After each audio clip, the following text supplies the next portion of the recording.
Ang pan gikan sa langit dili lang milagro kundili persona. Mga anak sa Diyos, maayong adlaw. Ako gihapon si Father Felmar Castro Despial SVD sa estasyon DYRF sa dial sa inyong mga radyo. Uban kita sa pagpamalandong sa pulong sa Diyos.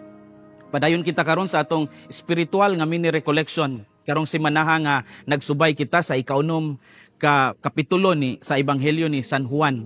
Ang pagpadayag ni Jesus sa iyang kaugalingon isip bread of life o pan sa kinabuhi. Gikan gahapon, adlaw nga Lunes hangtod Sabado, pahinumduman kita nga ang Eucharistia dili lamang usa ka ritual, kundi usa ka personal nga pagpaambit sa kinabuhi sa atong Ginoo.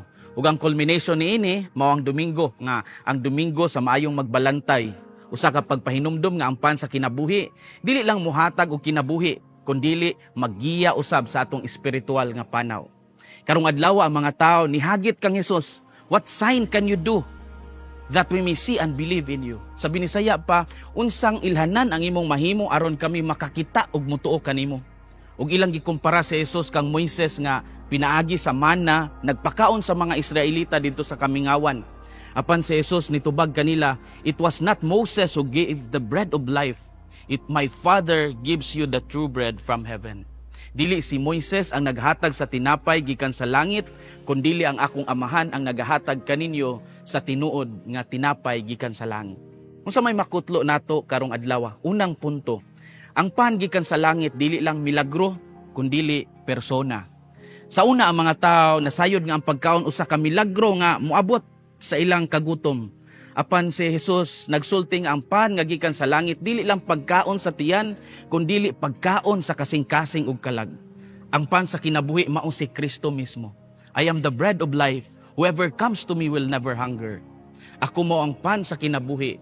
Ang muari kanako dili nagayod gutomon. Sa atong pamilya atong masabtan kini diya sa sakripisyo sa ginikanan nga magtrabaho bisag kapoy para sa ilang mga anak. Dili lang sila naghatag og pagkaon nga pisikal, kundi naghatag usab og gugma, naghatag usab og presensya, ug naghatag usab og pag-amuma. Sama sa pagkaon nga ginaandam matag adlaw, ang pagpakig-uban ni Kristo kanato usa ka grasya nga ginahatag matag adlaw pinaagi sa pag-ampo og sa Eucharistia. Ang pan gikan sa langit dili lang milagro kundi persona.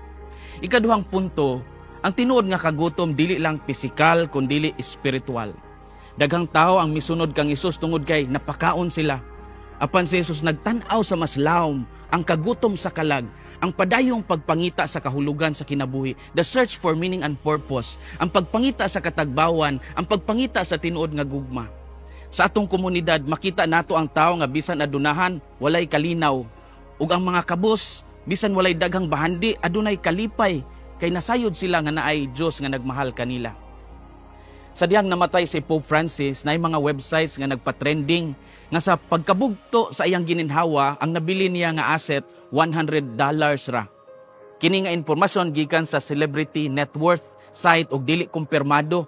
Apan usa kini kadakong pagpahinumdum kanato nga ang tinuod nga kalipay dili gikan sa material nga kahayahay, kundi sa pagpakig-uban sa Dios ug sa pagserbisyo sa uban.